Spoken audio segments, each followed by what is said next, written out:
Good morning on this Sunday, a day typically meant for rest and reflection, although, as one pastor today said so profoundly, these days are filled with all the stress of a funeral. So it's important to just take a breath, get centered, and absorb the facts as we know them at a time when we all may feel completely powerless. It is good to remind ourselves that we are not powerless. It is the facts that give us power to change our behavior, to try and slow down this spread. So here are the facts today. 5,655 confirmed cases in Canada. Almost 1,000 cases more than yesterday. 61 deaths and 499 have recovered. Globally, over 681,000 cases, almost 32,000 deaths, and more than 145,000 have now recovered. As we wait for the Prime Minister, who's expected to update Canadians in about 15 minutes, I'm so pleased to have our infectious disease specialist, Dr. Abdu Sharkawi, back here in the newsroom with me today at a very safe distance, of course. In fact, I know we're going to get a million emails and tweets about this, so let's just explain to people why it's safe for you to be here in the newsroom, having been in the hospital.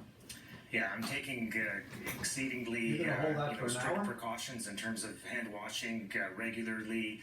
I wear a mask whenever I'm out in public where I might be in contact with anyone whatsoever, and physical distancing absolutely at all times. I want to actually start there because the CDC is about to change its guidance, its information on who should be wearing a mask.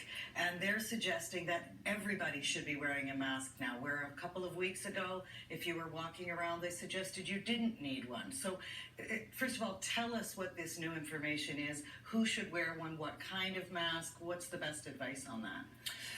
Very important question to address, and the simple answer is if you are going to be anywhere near contact with someone else, especially not within your nuclear household, it's a good idea to wear a mask. So that means if you're going to the grocery store to pick up your groceries for the week, you should be wearing a mask. It's going to be nearly impossible to maintain a distance of 6 feet at all times, particularly when you're at the cash, for example. So that's a good opportunity to wear a mask. If you're going for walks, I suppose it's not a bad idea, but technically you shouldn't be going for walks with anyone except the people within your own nuclear household.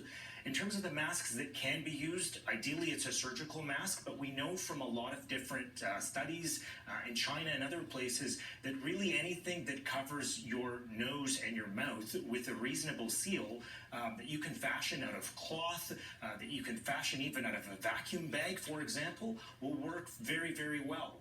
As long as it can withstand a little bit of humidity, that's very useful. If it's something that's reusable, that's cloth that can be washed, that's also very reasonable. We certainly don't want people to be wearing masks at home. That's unnecessary. You're in the same environment as everybody else. You're breathing the same air. If you go outside your front door, you don't need a mask. But if you're out in public and anywhere near exposure with other people, not within your nuclear household, you should ideally wear a mask. You don't have to get carried away and start wearing masks, from the living room to the dining room. That's good advice. Also, let's talk about this clarification that came out this morning from Dr. Theresa Tam, of course, the public health officer, Canada's chief public health officer, about the number of Canadian patients under 40 years of age. That number is actually 12%. The number came out yesterday much higher than that in the press conference. Things like this happen when we're dealing with a lot of numbers. So the actual number is 12%. So help us understand exactly what this means, that 12% of those getting sick are under 40. Still a frightening number. It still is, and I think we don't want to get too hung up on that number, and truthfully, that number is probably an underestimate of things. It may be actually closer to 30 than it is to 12. Maybe it's somewhere in between.